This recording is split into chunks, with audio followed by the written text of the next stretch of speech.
Hi everyone, welcome back to my channel. In this video, I will be sharing with you my favorite Cricut hacks part 2. This has been a highly requested video. If you're looking into working with iron-on vinyl or have not gained full confidence with working with this material, don't worry because I've got you covered with some great tips to help you out and make your crafting experience go smoothly. Before we get started, I want to thank BELLA+CANVAS for sponsoring today's video. They are my favorite blanks to use when creating personalized apparel, whether I'm customizing t-shirts, sweatpants, sweatshirts, hoodies, they have it all. With over a 300 color selection, you can find the perfect color for any occasion. You can now buy their wholesale blanks by creating a maker's account without a resale license. To create your free account, click on the link down below. Now let's get started. If you own a heat press, I have a game-changing tip for you. I recently came across this non-stick heat press protector that fits over your heat plate. This cover will allow you to skip the steps of constantly having to use a Teflon sheet, especially when working with layering projects. Trust me, it will save you so much time and effort because you don't have to worry about forgetting to place a Teflon sheet in between presses if you're using multiple colors of iron-on vinyl. Not only that, but this cover will also protect your heat press from any potential damage on the heat plate, preventing any residue or adhesive from sticking to the heat press, which can be pretty difficult to remove. I used to lose my Teflon sheets all the time, so this has been perfect for me since the cover is always in place. One important thing to keep in mind though is to turn off your heat press before putting the cover on.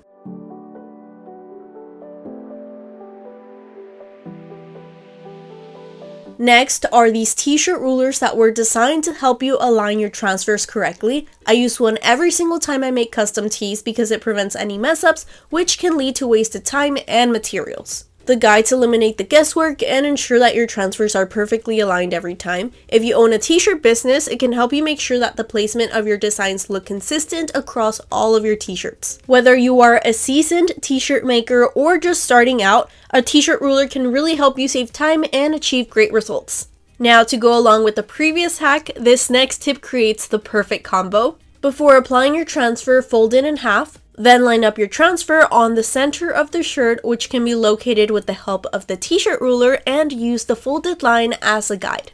Once you are confident that the transfer is in the correct position, carefully remove the t-shirt ruler and press your tee. By using this folding technique, you can ensure that your transfer is straight every time. Okay, so this is one of my favorite hacks. As you may know, cooling blocks are a useful tool to speed up the cooling process of the iron-on transfers. Iron-on brands have different directions and some recommend a warm or cool peel. This can help speed up the process as it allows you to move on to the next transfer more quickly. I came across this metal bench block on Amazon, which is typically used for jewelry stamping. However, I found it to be the perfect size to use as a cooling block. I really liked how the silicone cover provides a good grip while preventing you from having direct contact with the heat that it absorbs. You can also use a tile if you don't mind not having a grip. I wanted to share how we can make use of things for purposes other than what they are originally intended for. Always think outside the box. Setting the correct temperature and timer settings on your heat press is important. However, adjusting these settings can be a tedious task. This next hack may seem simple, but it can help speed up your workflow. Instead of clicking up and down the heat or timer settings one number at a time, try pressing and holding the button. This will allow you to quickly cycle through the numbers until you have reached your desired setting. This works on both my Heat Press Nation Craft Pro heat press and the Cricut EasyPress. I haven't heard anyone talk about this, so let me know if you have been doing this already because I'm curious. But if you haven't, next time you're setting up your heat press, remember to press and hold the button to quickly get through the numbers. If you are someone who likes to use glitter iron on vinyl, I'm sure you understand the struggle of not being able to see all of the cuts when weeding your designs. Using an LED light pad is a must. It allows you to see all of the cuts easily and weed everything perfectly without forcing your eyesight. My light pad has 5 settings. I like to use the brightest setting. Here you can see how it illuminates and the cuts become more visible. Now I can easily see everything and weed the glitter iron on vinyl without a problem.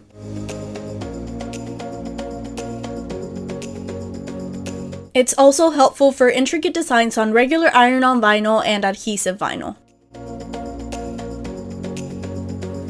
If you're looking to create more visually appealing designs on Cricut Design Space, adding an offset is a great way to achieve that. The offset tool creates a shadow or border effect around the design, making them stand out, especially if you're applying your design against the busy background. To use this feature, start by selecting the element that you want to add the offset to on Cricut Design Space, then click on the offset button in the toolbar. You can adjust the size and shape of the offset to your liking and experiment with different colors and materials to create unique designs. This simple addition to your designs will be able to enhance them and make them stand out. There's a wide range of features available that allow you to take your designs to the next level.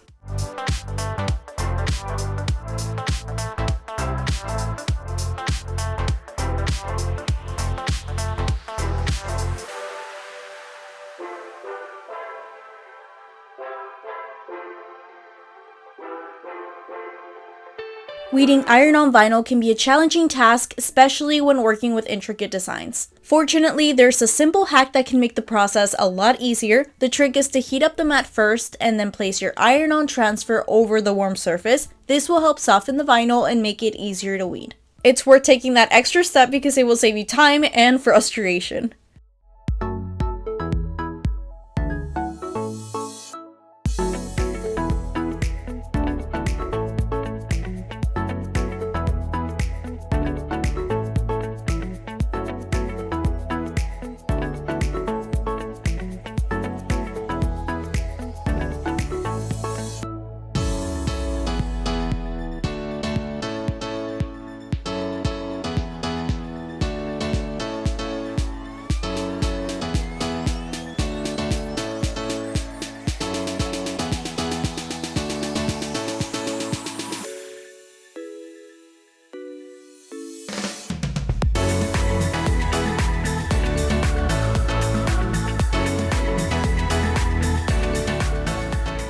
Crafters, get ready to be amazed because this next tool is a must for you all. With the semi-automatic tape dispenser, you don't have to struggle with cutting tape or finding the end of the roll. The machine does the work for you, making the process faster and more convenient. If you use tape frequently, cutting it by hand can be tiring and stressful on your hands and wrist. Well, this tape dispenser eliminates the need for physical effort. All you have to do is load it up with your tape and twist the handle on the side. It will ensure that you get the same length of tape every time. I always have mine loaded up with heat-resistant tape to use when my transfers are not staying flat on the surface during the application process. I love how easy it is to use.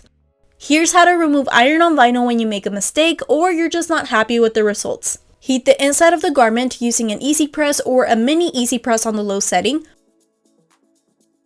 Once the vinyl softens, carefully peel it away from the fabric with a weeding tool or tweezers. After a few seconds, the vinyl will easily come right off. This hack will prevent you from having to purchase another blank to redo your project. Then, I like to take a Teflon sheet and press the area for a few seconds. I typically don't get any adhesive residue left over when using the Siser EasyWeed HTV, but if any adhesive residue remains on your fabric, you can remove it using rubbing alcohol or a specialized adhesive remover. I hope these 10 tips were helpful and that you are now feeling a little bit more confident working with iron-on vinyl. Let me know in the comments if you plan to use any of these tips in your next projects, and if you're interested, let me know if you would like to see a part 3 of this series in the future. Don't forget to check out BELLA+CANVAS for all of your apparel blanket needs. Thank you so much for watching. See you guys next time with a new DIY.